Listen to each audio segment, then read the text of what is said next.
بسم أبون ودن منفس قدسن حد أملاك أمين زخبركم سدراك زابير أملاك كورات أبوتات أديتات أحوات كما حديركم لولا بحري زابير أملاكنا نزاس عزيزة نحنا زحلونا كبرن مسجانان وداسين أملخون لمن نزل علمن نعو يخنو استبارخه قدام السنبت يقبرلنا كم فارق زابير أملاك لما عنتي ناي سلام أملاك بزبل قال እግዚአብሔር ከነመሃሪና እግዚአብሔር ከመህረና ከገሰጸና ቅዱስ ፈቃዱ ይሁንልና ኣብ ቀዳማይ ተሰሎንቄ ምዕራፍ 5 ወደ 23 እስከ 24 ከም ዝብል ቃል ተጻሒፍሎ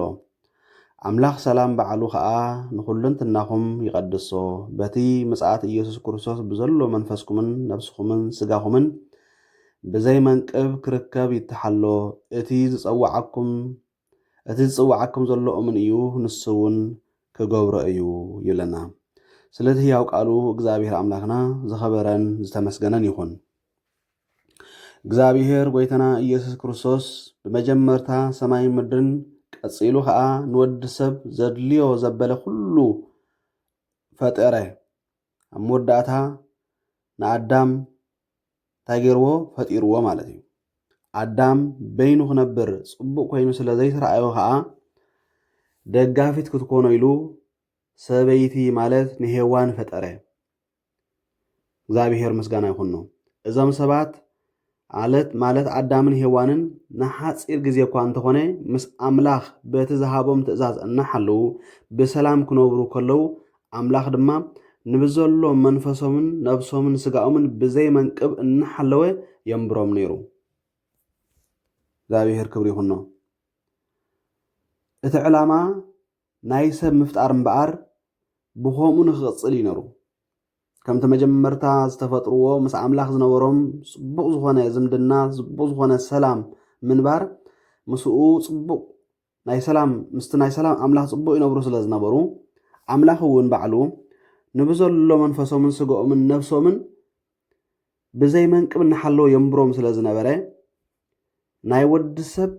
ናይ አዳምን ሄዋንን ማለት ተምና መጀመርታት ፍጥረት ሰብ ዕላማ ናይ ምንባሩ ወይ ከዓ እቲ ዕላማ ናይ ምፍጣሩ በኸምዚ ንኽቕጽል ይነሩ ምስ አምላኽ ጽቡቕ ዝምድና ክህልዎ ስግኡን ነብሱን መንፈሱን ድማ ብዘይ መንቅብ ክነብር ይነሩ ማለት እዩ እንተኾነ ግን አዳምን ሄዋንን ኣብ ኃጢአት ምስ ወደቁ እግዚአብሔር ዓስቢ ኃጢአቶም ምድሪ ብዛዕባ እንታይ ኢሉ ምድሪ ብዛዕባ ኻርግንቲ ትኹን ኩሉ ዘመን ህይወትካ እንገረኻ ካብኣ ብጻዕሪ ክትበልዕ ኢኻ እሸኹን ተቁርባን ተውቁለልካ ብምባል ሰላም ካብ ነብሱን ካብ ስጉኡን ካብ መንፈሱን ከም ዝጠፍእ ኮይኑ ዘፍጥረት ምዕራፍ 3:17 ዝተባህለ ቃል ክንምልከት ይግባእ ካልእ ህዝቢ እስራኤል እውን ብትእዛዝ አምላኽን ብመንገድታቱን ክመላለሱ ከለው ኣብ ዙርዮኦም ዕረፍቲ ይህቦም ነይሩ እዩ ሰላም ነይርዎም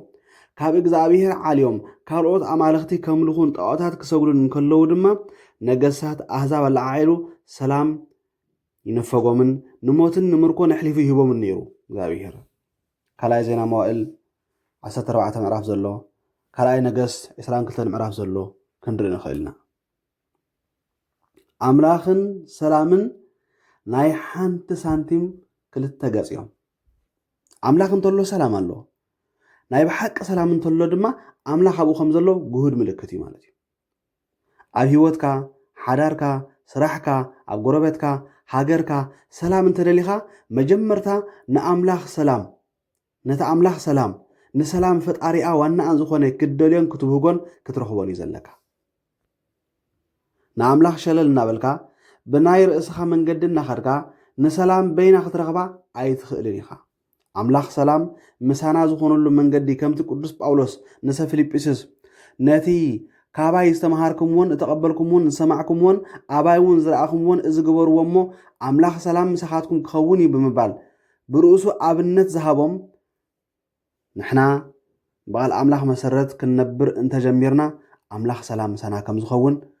ንኹልንትናና እውን ከም ዝቅድሶ ይነግረና ማለት እዩ እግዚአብሔር ስለቃሉ ተመስገነ ይኹን ስለዚ አምላኽ ሰላም ምስኡ ዝኾነ ሰብ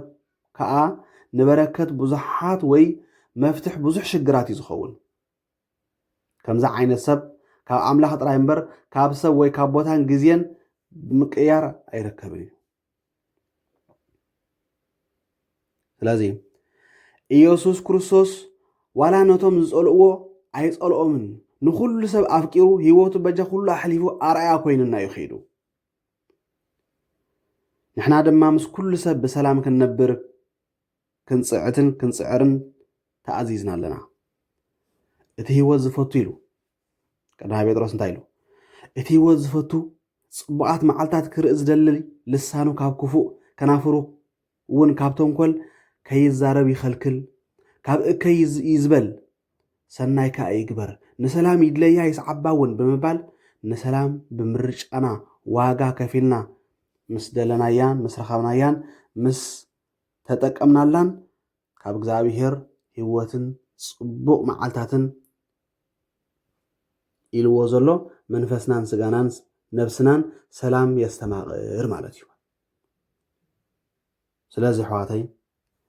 ስለቲ ነቲ እግዚአብሔር ዝኣመነልካ ናይ ኩልንትናኻ ሰላም ነቲ እግዚአብሔር ዝኣመመልካ ናይ ኩልንትናኻ ሰላም ንምርካብ ምርጫኻ ኩሉ ግዜ ምስ ዝኾነ ሰብ ሰላም ይኹን። ንሰላም ምስ ኩሉ ሰብ ድለያን ረኸባን ተኸናኸናን ፍሬኣ ድማ ሂወትን ብዙሕ ጽቡቕ መዓልታትን ክትርኢ ኢኻ። እግዚአብሔር ስለቲ ህያው ቃሉ ዝኸበረን ዝተመስገነን ይኹን። ናይ ኣምላኽ ሰላም እግዚአብሔር ናይ ኣምላኽ ሰላም እዩ። ንሕና ብመገድታቱ ብትእዛዛቱ እንተላኺድና